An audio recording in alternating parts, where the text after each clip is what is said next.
사랑합니다. 성보고 세계사 여러분들, 이제 오늘은 우리가 지난 시간에 명과 청나라에 대해서 살펴봤는데 그 명나라와 청나라의 경제 부분에 대해서 같이 한번 살펴볼 겁니다. 자, 오늘 수업의 목표는 명청대에는 신사라는 존재가 이제 지배층으로 성장하게 되는데 그 신사란 무엇인가, 그리고 경제와 문화가 어떻게 발전했는가에 대해서 한번 같이 살펴보도록 할게요. 자, 신사라는 건 이 당시 명청대의 지배자인데 우리나라 당시 조선의 양반과 유사한 거다라고 생각하시면 되겠습니다. 여기 설명에 나와 있는 것처럼 전현직 관료 출신, 그리고 학교 학생, 즉 이러한 사람들을 전부 다 합쳐서 신사라고 합니다. 우리나라의 양반과 거의 유사하다라고 생각하시면 되겠습니다. 자, 이 신사들은 이제 지방에서 이러한 역할들을 해요. 굉장히 많은 역할들을 하는데 사실 이전까지는 이 지방에 대해서 이갑제라는 지방 그렇게 운영 제도가 있었잖아요, 명나라 때. 하지만 이 이갑제가 점점 붕괴되는 현상이 발생해요.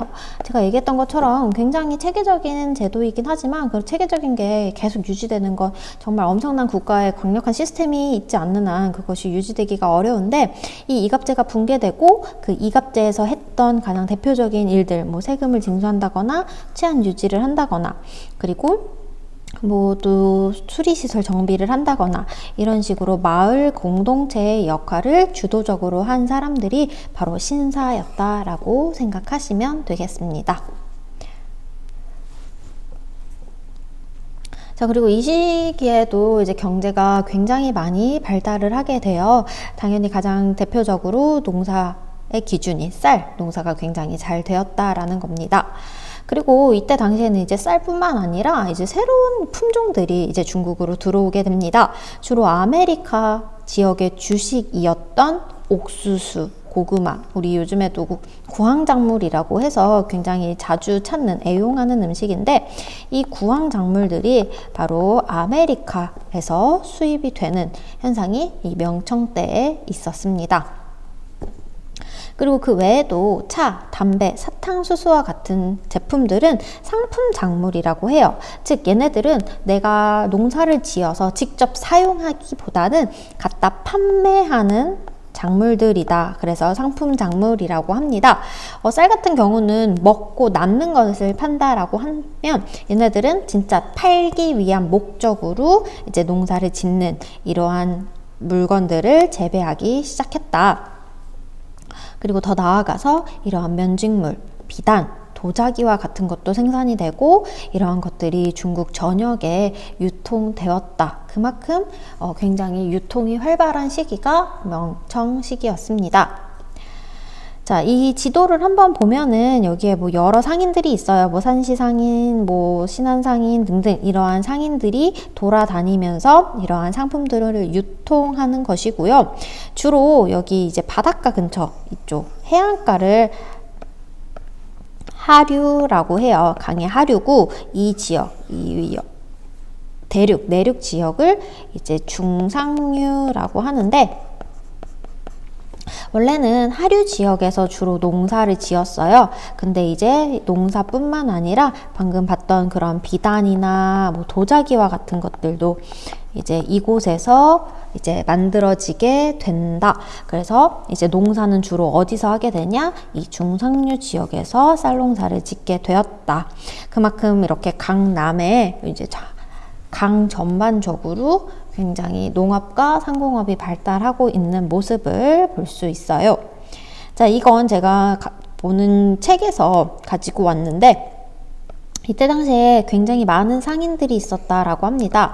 마치 우리나라 조선에서도 뭐 만상, 뭐 내상, 뭐 송상 이러한 상인들이 조선 팔도를 돌아다니면서 이제 막 상품 유통을 했던 것처럼 이 당시 명과 청에도 굉장히 많은 상인들이 있었고 대표적으로 10대 상인이라고 합니다. 자, 그래서 이 상인들이 이 지도에서 보는 것처럼 중국 전역을 돌아다니면서 상품 유통을 활발하게 한 장본인들이었다. 자, 그래서 그들은 자신들의 뭐 여기 보시면 뭐 고향은 예를 들어 여기야. 하지만 이쪽까지 가가지고 이쪽까지 가서 지금 막 물건을 갖다 파는 거잖아요. 그래서 이런 지역에 자신의 이제 고향 사람들끼리 모임을 조직해서 회관이라는 걸 만들게 되고요. 그리고 송나라 때 행작과 같은 동업조합이 있었다라고 얘기를 했었어요. 마찬가지로 이 명청 시기에도 공소라는 동업조합이 있다. 동업조합이라는 말이 어려우면 소위 말하면 길드다. 서로의 뭐 권리나 서로의 그런 것들을 보호해주는 상인들만의 조합이다라고 생각하시면 되겠습니다. 자, 그리고 이렇게 중국 안에서도 물건의 유통이 굉장히 활발했다면, 그렇다면 해외랑은 어떻게 무역을 했는지 한번 대외 무역을 살펴보도록 할게요. 자, 일단 명나라의 대외 무역 정책은 해금 정책이에요. 즉 바다를 금지한다라는 정책입니다. 바다를 금지한다라고 해서 무역을 아예 안 하는 것은 아니고요. 여기 나와 있는 것처럼 사적인 무역을 하지 않고 오직 공적인 국가와 국가 간의 무역만 하겠다라는 것입니다. 그것을 해금 정책이라고 해요.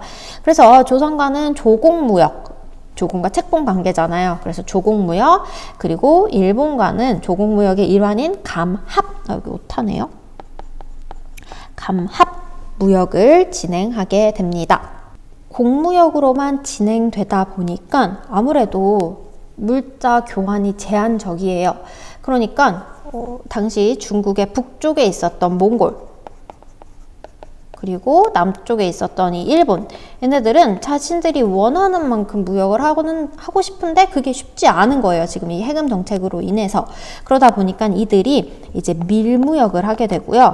얘네들이 이제 막 중국에 몰래 잠입을 해서 이런 식으로 굉장히 바닷가 근처를 혼란스럽게 만드는 일이 발생하게 되는데, 그것이 바로 북로남해의 상황입니다. 우리 저번 시간에 이제 정치 부분 할 때 살펴봤어요. 이들이 이제 북쪽에서는 몽골 오랑캐가, 그리고 남쪽에서는 왜구가 자꾸 명나라를 건드렸던 가장 큰 이유는 바로 이 명나라의 해금 정책 때문이다라고 생각하시면 되겠습니다. 자, 조공무역은 우리가 많이 들어봤기 때문에 알고, 이제 일본과 했던 감합무역이라는 걸 좀 설명해 보고자 해요. 명과 당시 그때 있었던 막부였던 무로마치 막부 사이에 있었던 조공무역의 일환이에요. 이것도 조공무역인데 이름이 감합이라고 불리는 이유는 여기 나와 있는 것처럼 이런 식으로 하나의 패가 있어요. 하나의 패를 반으로 나눠서 이 감합이 있는 배만 이제 중국으로 들어와서 무역을 할 수 있었다라고 합니다. 그만큼 무역을 할 때 제한적인 무역을 하고 있는 모습이 이제 여기서 살펴볼 수 있고요. 초공무역이긴 하지만 이 감합이 있는 자만이 이제 무역을 할 수 있다고 해서 우리는 흔히 그냥 감합무역이라고 얘기를 합니다. 자, 한편 청나라 역시도 이제 해금 정책을 실시해요. 청나라에서 해금 정책을 이제 처음에는 실시를 하다가 이제 그 이후에 이제 그때 3번의 난이 일어났었잖아요. 근데 이 3번도 해안가 근처였어요. 그리고 타이완의 반청 세력, 얘네들도 바다 건너에 있잖아. 그러니까 바다에 굉장히 위험한 세력들이 있기 때문에 바다를 철저하게 이제 제한했다라고 보시면 됩니다. 그러다가 이 3번의 남도 진압대, 그리고 타이완의 정성공 세력도 진압대, 그러니까 좀 그 해안가 지역이 좀 더 자유로워지니까 그때서야 몇 개의 항구를 개방해요. 하지만 몇 개의 항구를 개방하다 보니까 물건이 막 이제 너무 많이 들어오고 왔다 갔다 하면서 점점 이제 밀무역하는 사람들도 생기고, 그러다 보니까 또다시 바다를 닫는 이제 해금 정책을 펼치게 되고요. 이렇게 해금 정책을 펼치다가 이렇게 바다를 막을 수는 없다. 그래서 이제 공행무역이라고 해서 광저우라는 도시 한 곳에서만 이제 자유롭게 무역을 할 수 있도록 공행이라는 상인 집단들에 한해서 이 사람들과 이제 다른 외국의 무역을 할 수 있도록 해주는 체제입니다.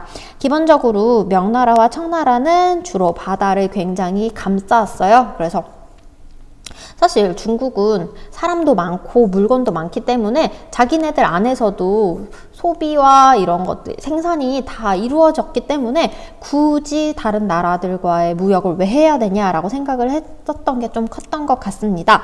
그러다 보니까 주로 이제 기본 정책은 해금 정책인데, 아무래도 이제 바깥에서 요구를 많이 하니까 풀어줬다가, 근데 또 너무 이게 막 혼잡스러워지면 다시 문을 닫았다가 하는 그런 모습을 볼 수 있습니다. 자, 이런 식으로 물론 제한적이긴 하지만 굉장히 무역이 활성화되고 있는 상태예요. 뭐 한정적인 곳에서만 일어나지만 그래도 중국이랑 땅덩어리가 굉장히 크기 때문에 그곳을 통해서 굉장히 활발한 이제 무역이 이루어지게 되고, 이제 주로 중국에서 서양과 일본 쪽으로 차, 비단, 도자기 등이 이제 수출되고, 그 반대의 대가로 이제 은이 중국으로 들어오게 되면서 중국은 정말 은이 많아지는 그런 국가가 됩니다. 은이 얼마나 많아지게 되냐? 바로 그 은으로 이제 중국 화폐로 이용하기 시작합니다. 은이 넘쳐나다 보니까 굳이 뭐 교자, 회자, 뭐 교초 이러한 지폐나 동전들이 아니어도 이 은만으로도 중국 화폐를 사용할 수 있게 되었고, 특히 은이 너무 많이 유입이 되자 이 은으로 세금을 받게 돼요. 그래서 그 은으로 세금을 받았던 대표적인 세금 제도가 명대 장거정이 시행한 일조 편법과, 그리고 옹정제 때, 청나라 옹정제 때 시행되었던 이 지정은제, 모두 이제 은으로 세금을 납부했다라는 사실 여러분들이 기억해 주시면 좋겠습니다. 자, 그리고 이 당시에도 이제 여러 가지 학문이 발달을 했습니다. 이제 대표적인 학문으로는 이제 양명학이라는 게 등장을 해요. 물론 명청 국가의 기본적인 국가 통치 이념은 성리학이에요. 기본적으로 이제 성리학이 나라의 통치 기반이긴 해요. 그만큼 성리학의 영향력이 굉장히 센데, 성리학에도 문제점이 있단 말이에요. 성리학의 문제점이 뭐냐면 항상 생각만 해. 생각만 해서 깨달음을 얻는 것이 중요하다라고 말하는 게 성리학이에요. 근데 사람이 생각만 한다고 해서 모든 걸 다 얻을 수는 없잖아. 그래서 이 성리학의 한계를 뭔가 보충하기 위해서 이 왕수인이라는 사람이 생각만 한다고 되는 게 아니다. 실천을 해야지. 사람이 몸소 움직여야지 라고 하면서 이 성리학의 내용에서 플러스 실천을 강조하는 양명학이라는 걸 새롭게 이제 이야기하게 됩니다. 그래서 이 양명학의 가장 대표적인 거는 마음에 달려 있고, 그 마음에 달린 일을 행위를 해야 된다. 즉 실천을 해야 된다. 그래야지만 우리가 완전한 깨달음을 얻을 수 있다라고 말하는 것이 양명학입니다. 자, 그래서 이 시기에 이러한 학문의 발달 상황을 한번 보자면, 이제 송대 이후로 국가 통치 이념 자체, 국가 통치 이념은 쭉 성리학이에요. 국가 통치 이념 자체는 쭉 성리학이지만 아무래도 이 성리학에 문제점이 많다 보니까 이 성리학의 문제를 극복하기 위해서 명나라 때 양명학이라는 게 등장했다라는 얘기고요.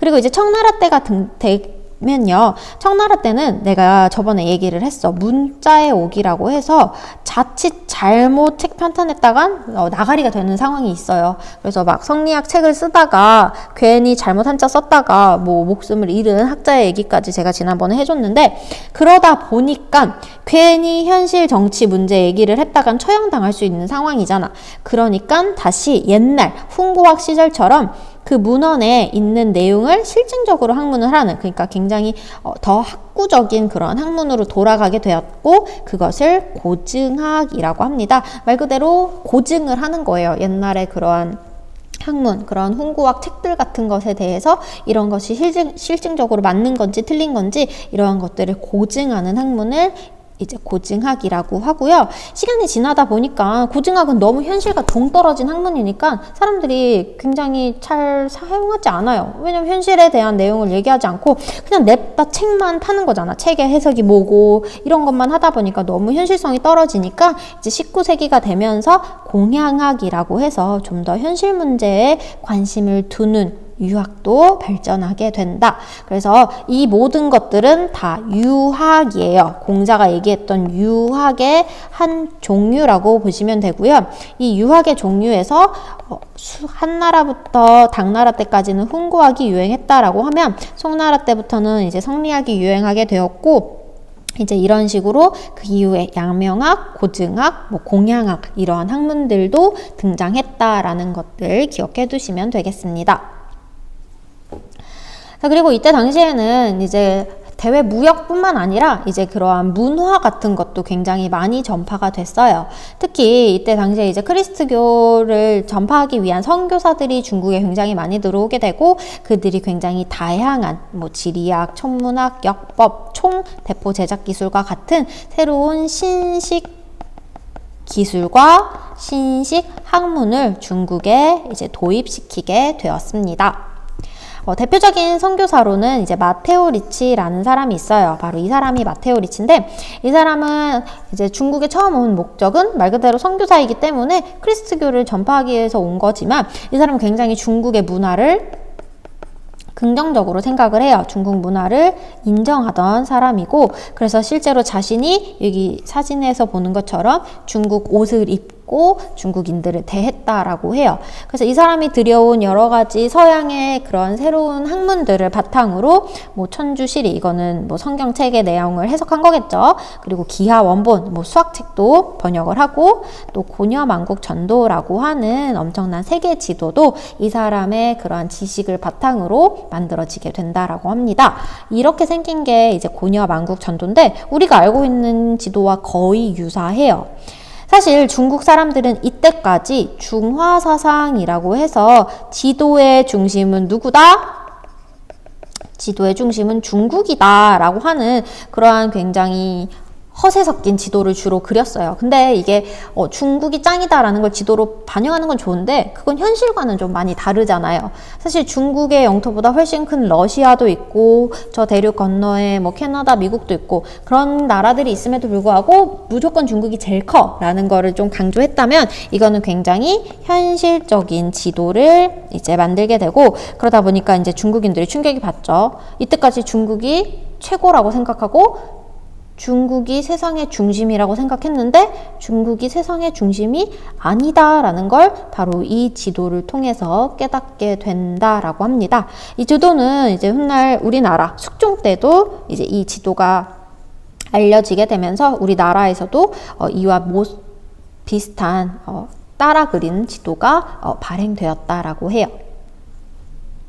자, 그리고 이제 청대에는 대표적인 선교사로 아담샬이라는 사람이 있고, 이 사람은 이제 황실에서 일하는 관리였어요. 그래서 이 사람은 황실 천문대나 천문기기를 제작하는 등 이제 서양에서 들어온 천문학 기술을 중국에 전파를 했고, 이 사람은 아마 여러분들 한국사 공부했던 친구들이라면 한번 들어봤을 거야. 바로 조선의 소현세자와 친분을 갖게 되고, 이 소현세자가 병자호란 이후로 청에 인질로 잡혀가잖아요.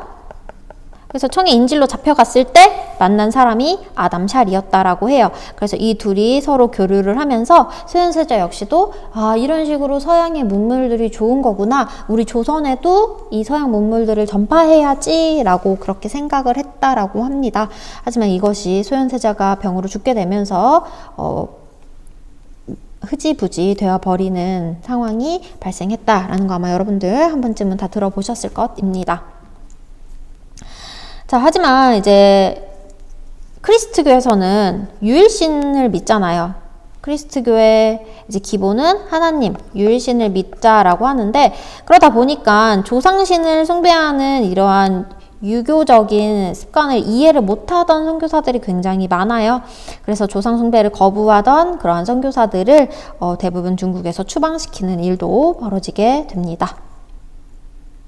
마치 우리나라에서 이제 흥선대원군이 박해 여러 가지 펼치는 것처럼 이때 중국에서도 역시 조상 숭배를 거부하는 선교사나 그러한 신자들을 처형하고 추방시키는 일들이 비일비재했다라고 보시면 됩니다. 그리고 이제 이때 소설이 굉장히 유행했대요. 아무래도 경제가 활성화되잖아요. 경제가 좋아지면 일반 서민들도 잘 살잖아. 그러니까 일반 서민들도 문화에 관심을 많이 갖게 돼요. 만약에 서민들이 못 살았어 봐. 그럼 문화에 관심을 가질 수 있겠어? 먹고 살기가 바쁜데? 이 사람들도 경제적인 여유가 있으니까 문화를 즐기게 되고, 그러다 보니까 굉장히 이제 흥미로운 소설들이 많이 읽혀지게 됐다라고 합니다. 이 5가지 소설이 이제 중국의 가장 대표적인 소설이라고 해요. 뭐 이들 중에 4개를 뽑아서 누구는 금병매를 빼고 홍루몽을 넣어서 중국의 4대 소설이다. 어떤 사람은 홍루몽을 제외하고 중국의 4대 소설이다. 이런 식으로 중국의 4대 소설에 드는 5가지 소설입니다. 우리가 아마 가장 잘 알고 있는 건 삼국지. 사실 삼국지는 우리가 예전에 배웠던 그 위초고의 내용을 바탕으로 한 소설이에요. 사실 소설이라는 거, 우리가 알고 있는 것들은 사실을 바탕으로 한 소설. 그리고 서유기, 이거 제가 현장법사, 당나라의 현장법사가 이제 중국에서 인도로 순례 가던 그 길을 모티브로 한 소설이다 라는 내용도 얘기를 했습니다.